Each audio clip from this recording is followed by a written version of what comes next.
I will never forget the din of her shrieks coming from inside my barn. Her shrill, hysterical wails mixed with the snuffling, questioning grunts of my bulls, Duke and Bandit. I was in my own yard, having my morning coffee, the warm sunlight reflecting off the metal barn roof. Her pounding, meaty fists on the door caused me to chuckle. "Should have stayed out of my barn," I muttered, reaching for my phone to call the sheriff. I wasn't in a rush. The bulls won't hurt her. They're gentle giants, in fact. But Karen had no idea. And after everything she'd made me go through, a couple of minutes of raw terror seemed only fair. I'd moved to this peaceful bit of the country 3 years earlier, when I'd retired after 20 years in the military. I bought 10 acres with a tiny ranch house, 2 barns, and enough pasture for my small herd of cattle. It was everything I'd dreamed of during long deployments: peace, space, and nobody screaming orders. Unfortunately, my property bordered Meadowbrook Estates, a gated community that was controlled by one of the most intrusive homeowner associations in the county. And they were led by Karen Williams, the HOA Queen Bee, who believed that anything she could see from her neighborhood was hers to control. The complaints started soon after.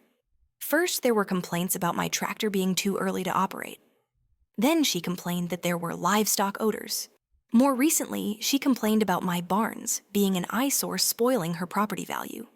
Each time, the county would, very courteously, tell her that my property was not under HOA and that I was not breaking any ordinances. But she would not give up. If anything, it only served to make her more determined. Things actually came to a head last month when I started to move the fence separating our properties. The surveyor confirmed that it was 3 feet inside my boundary line. I intended to reclaim the land and build the fence in its rightful position. Karen appeared minutes later, HOA materials in hand, asserting the new position of the old fence was established precedent and legally binding. I presented the survey documents. She went beet red. "This isn't over," she snarled, wagging a manicured finger in my direction. "I'll uncover every code infraction on your property. You'll be sorry." I went back to work. I've stood down meaner warlords than hers. Then weird things started to occur. Equipment started disappearing. Hay bales got cut open. I was blaming local kids initially, until I replayed my security tapes.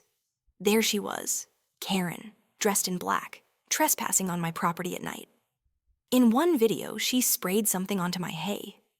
Subsequent analysis showed it was perfume, likely meant to poison my animals. That was the extent of what I was going to do. I wasn't going to charge anything, at least not at first. I wanted concrete evidence. So I hatched a plan. I put on silent alarms that would ring if someone entered the barn. I then locked the main door using an automatic lock. That's meant to keep livestock inside, but also does an excellent job of keeping out unwanted guests. Last, I moved Duke and Bandit, my 2 toughest bulls, to the main stall. 3 days later, drinking my morning coffee, the alert came. The barn had been broken into. I brought out the live feed. And there was Karen, lurking around in silk top and designer jeans, her humongous bag quite likely full of trouble. I sat here and watched her creep deeper into the barn. And then the door was slammed shut behind her with a very big thud, and the lock clicked home. Too perfect. She tried the door. It didn't budge. Then she spun and saw Duke and Bandit. The bulls stared at her from their hay, quite uninterestingly curious about the caller. Karen screamed, a shrill, wild shriek that blew out my sound system.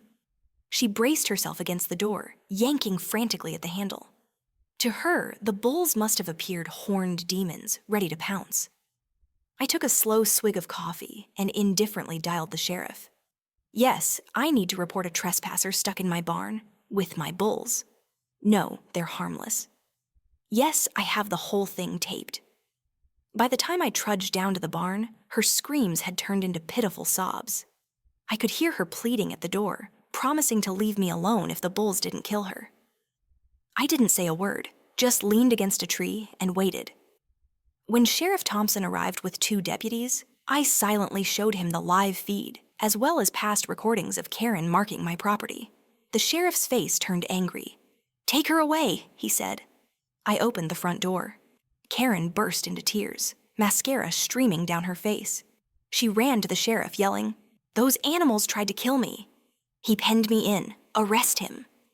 Sheriff Thompson looked in at my gentle giants, now once more munching hay, uninterested. He faced Karen.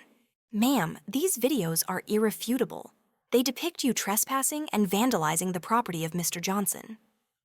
"What were you doing at his barn?" Karen hesitated. "I'm the president of the HOA. I was conducting an inspection. The homeowners have issues." "The HOA has no authority here," the sheriff cut in. "You're not just trespassing. You've committed multiple crimes: property destruction, animal endangerment, and unlawful entry." One deputy read her rights as the other led her to the patrol car. She twisted around, glaring at me. "This barn is a menace. The HOA will file a formal complaint. You'll hear from our lawyers." The sheriff just shook his head. "Ma'am, you're being accused of felonies. Shut up and get yourself an attorney." Karen's face changed. The anger seeped from her countenance, leaving behind something else: shock. She was beginning to realize this wasn't an HOA dispute. This was serious. 2 weeks later, I sat in the courthouse as Karen appeared before the judge. Her designer clothes and smug grin were long gone. She looked like a different woman, demure, pale, humble. Her lawyer cried and protested that she was only trying to protect the community. The judge wasn't swayed. "The court finds the defendant guilty of criminal trespass, vandalism, and attempted animal endangerment. Sentencing: 60 days in county jail, 2 years of probation, $5,000 fines, and $3,200 restitution. You are also barred from coming within 500 feet of Mr. Johnson's property during your probation." Karen swayed, gripping the table for support. "But, Your Honor," she whispered, "I'll lose my job." "I'll be removed from the HOA. You should have considered the consequences before breaking the law," the judge said. "Let this be a lesson about the limits of your authority." As the bailiff led her away, she glanced at me one last time. The arrogance was gone. The shock remained.